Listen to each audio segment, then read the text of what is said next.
Hello my dear students, you are welcome to my channel Study with Aarti Gupta. Again I am in front of you with a new video lecture, and this video is related to Somrest Maugham. He is a British writer and a short story writer also. And this is the very first video in which I am talking about the Somrest Maugham, and under the title Before the Party, and it was published in 1922. Yes, and one more important thing I want to share you that the year 1922 is very important date in the history of English literature, and you all know that why this year is too much important. And the question is asked in the UGC NET English literature that how many works were published in 1922. So I think आपको पता ही होगा कि कौन-कौन से work publish हुए थे.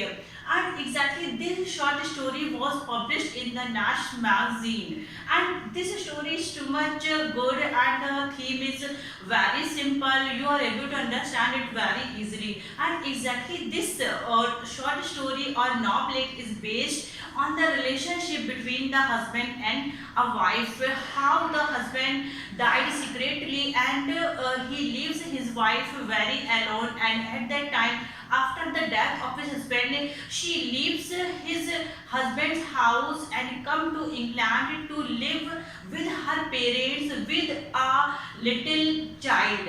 So today in this video lecture I am going to discuss the summary of this novelette Before the Party. And before starting the video I would like to say you that if till now you did not subscribe my channel, please like and subscribe my channel to your friend and with the other students who are going to prepare for UGC NET English literature, so that time to time they got notified, because every day nowadays I am trying to discuss a very important topic which is based on the UGC NET English literature. So now without wasting the time, now let us jump into the story.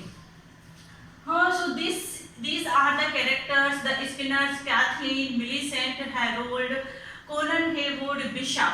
And exactly when this story is starting, in the beginning of this story, the Skinners family is trying to attend a party, and यहाँ पे जो Skinner's हैं, Skinner's family में आती है Catherine, आती है और मिलीसेंट भी आती है. जो कैथरीन है वो इनकी छोटी डॉटर होती है, और जो मिलीसेंट है वो उनकी बड़ी डॉटर होती है, जिसकी कि यहाँ पे शादी हो चुकी है. किससे हो चुकी है? हैरोल्ड से. और एग्जैक्टली ये जो स्टोरी बेस्ड है ये इन दोनों के ऊपर ही स्टोरी चलती है. अब स्किनर्स हैं वो एक गार्डन पार्टी अटेंड करने की प्लानिंग कर रहे हैं, और वो पार्टी जो कि ऑर्गेनाइज कर रहे हैं कोनन हेवुड. और कोनन हेवुड वो पार्टी ऑर्गेनाइज कर रहे हैं. उसी बीच में ये लोग अपने घर पे डिस्कशन कर रहे हैं. कौन डिस्कशन कर रहे हैं? स्किनर्स, कैथरीन, और वहाँ पे मिलीसेंट भी बैठी हुई है कि एग्जैक्टली मिलीसेंट के साथ क्या हुआ था. अब मैं आपको बताती हूँ, थोड़ा सा मैं बैकग्राउंड पे जाती हूँ, फ्लैश फॉरवर्ड में जाती हूँ कि मिलीसेंट और हैरोल्ड की शादी हो गई थी. जब शादी हुई थी तब मिलीसेंट 27 ईयर्स की होती है, और ये यहाँ पे जो हैरोल्ड होता है ये 44 ईयर्स का होता है यहाँ पे. तो अब यहाँ पे हैरोल्ड की डेथ हो गई है, और हैरोल्ड की डेथ के बाद मिलीसेंट अपने हस्बैंड का घर छोड़ के इंग्लैंड आ गई है अपनी फैमिली के साथ, मतलब स्किनर्स जो कि उसके पेरेंट्स हैं, और अपनी सिस्टर कैथरीन के साथ रहने के लिए.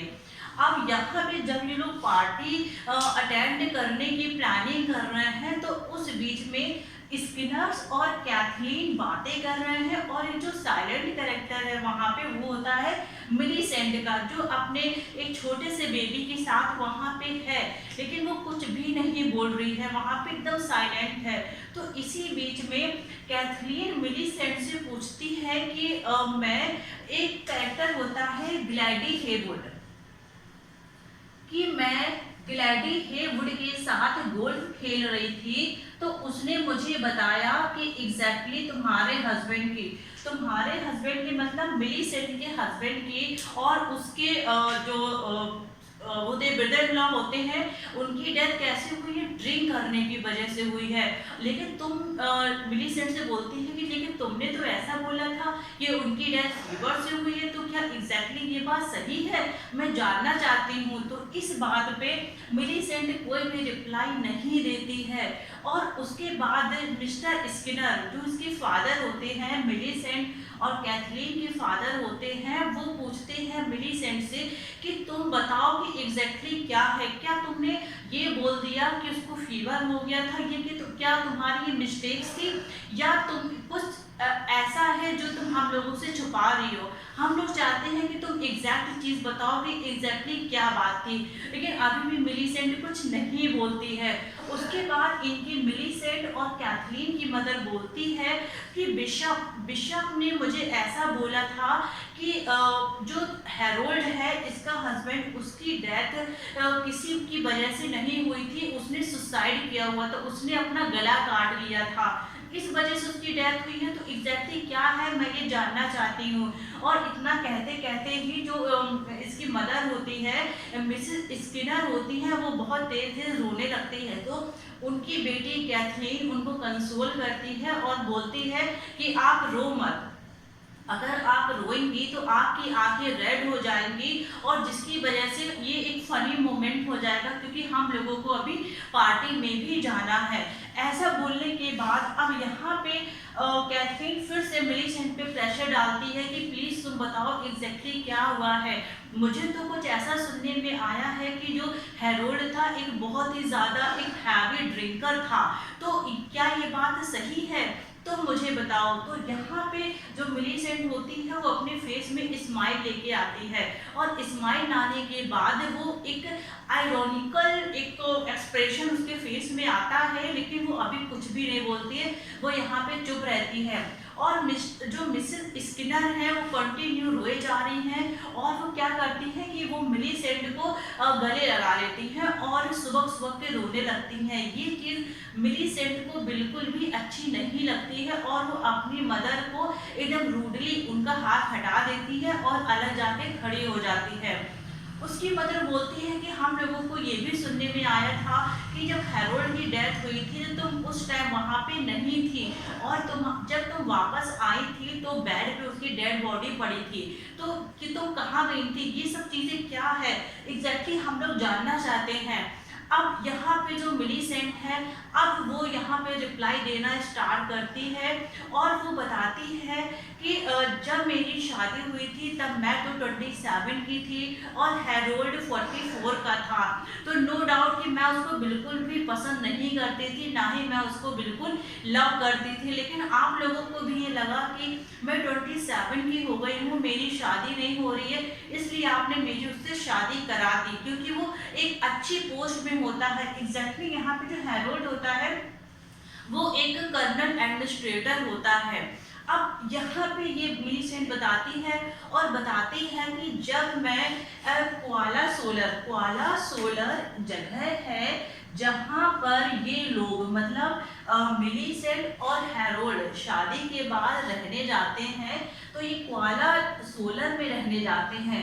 क्वाला सोलर एक छोटा सा गांव है, कहाँ पे, ये सैम्बलू पे, सैम्बलू, या आप लोग ये प्लेस नेम याद रखिएगा, सैम्बलू में क्वाला सोलर जगह है, वहाँ पे ये लोग रहते हैं हैरोल्ड और मिलीसेंट। तो मिलीसेंट बताती है कि जब हम लोग वहाँ पे गए थे तो बहुत वहाँ पे जो जहाँ पे हम लोग रहते थे उस रेजिडेंट पे जो ओनर थी जिनका नाम था मिसिस ग्रे, वो बहुत ही ज़्यादा खुश हुई थी मुझे देखकर और उन्होंने कहा था कि अच्छा हुआ कि हैरोल्ड की शादी हो गई है, अब तुम उसका अच्छे से ख्याल रखना। लेकिन जिस टोन में मिसेस गिरे ने मुझे कॉन्ग्रेचुलेट विश किया था और जिस टोन में वो मुझसे बात कर रही थी, मुझे वो बहुत फनी लगा, मुझे वो बहुत ऑड लगा। लेकिन मैं ये नहीं समझ पाई थी उस टाइम पे कि वो मेरे साथ ऐसा बिहेव क्यों कर रही थी। उसके बाद हम लोगों की लाइफ कुछ टाइम तक मिलीसेंट और हैरोल्ड की लाइफ बहुत अच्छी चली।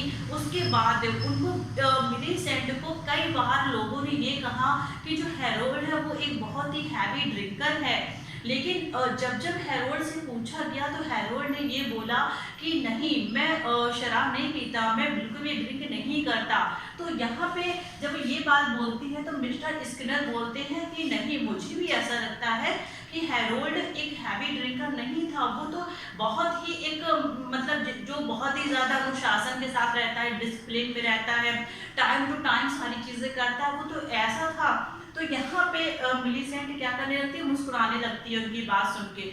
और इसके बाद मिलीसेंट अपनी स्टोरी कंटिन्यू करती है और बताती है कि उसके बाद क्या होता था कि जो हैरोल्ड था वो इतना ज़्यादा हैवी ड्रिंकर बन गया था कि वो रात को जब बेड पे जाता था तो एक बॉटल लेके जाता था और सुबह जब तक होती थी तब तक वो बॉटल पूरी खत्म हो जाती थी। इस चीज़ को लेके उसकी जॉब पे भी प्रॉब्लम आने लगी थी। इवन अथॉरिटी ने ये तक बोल दिया था कि आप अपनी इस आदत को छोड़ दें या फिर आप क्या कर दें, रिजाइन कर दें। उसके बाद फिर भी लेकिन हैरोल्ड ने क्या किया था कि बिल्कुल भी ड्रिंक करना उसने नहीं छोड़ा था और इसी ड्रिंक करने की वजह से ही हैरोल्ड की डेथ हो गई थी।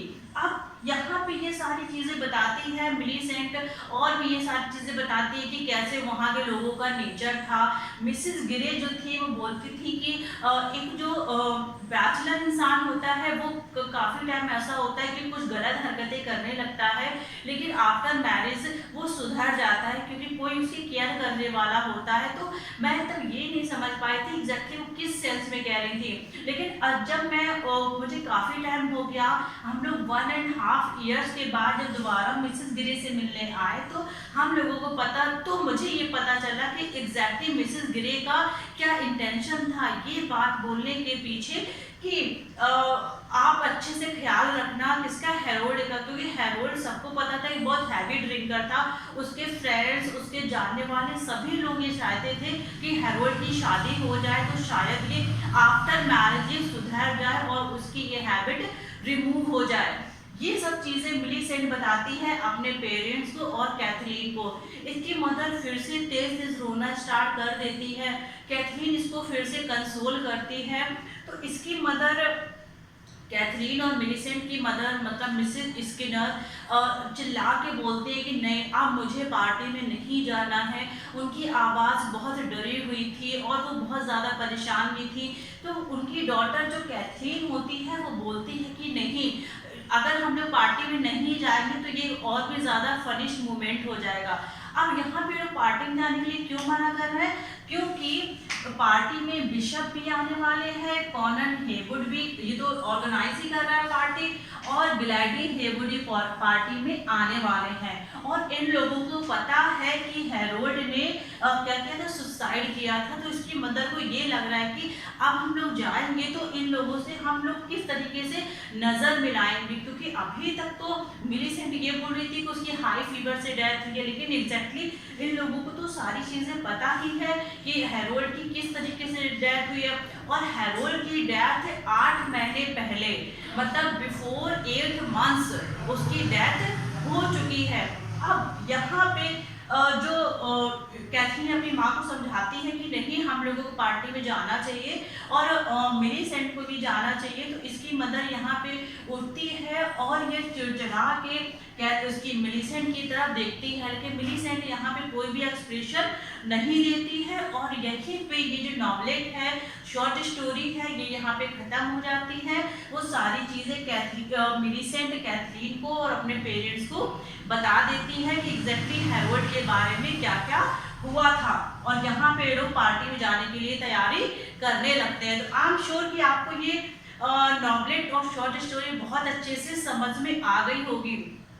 Again, I would like to say you that this year 1922 is very important for the exam. So, अगर आपको नहीं पता है तो आप लोग देख लें कि 1922 में कौन कौन से वर्क पब्लिश हुए थे। जैसे कि मैं आपको लाइए बता देती हूँ कि 1922 में एक टी.एस. इलियट का वर्क पब्लिश हुआ था जिसका नाम था Waste Land. Most famous world known work है। सेकंड हुआ था वर्जीनिया वुल्फ का जैकब्स रूम। उसके बाद हुआ था यूलिसिस, किसके द्वारा लिखा गया था? जेम्स जॉयस ने लिखा था। 1922 में बिफोर द पार्टी भी पब्लिश हुआ था।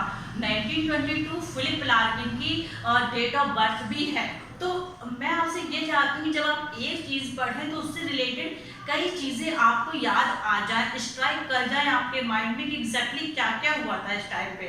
सो आई एम श्योर कि आपको ये वीडियो अच्छा लगा होगा। इसको यहीं तक रखते हैं। Again I will meet you soon with a new video lecture for the UGC NET English Literature. So now subscribe my channel and press the bell icon. And if you have any doubt, you can put your comment on the comment section and I will try to solve your problem. Thank you so much.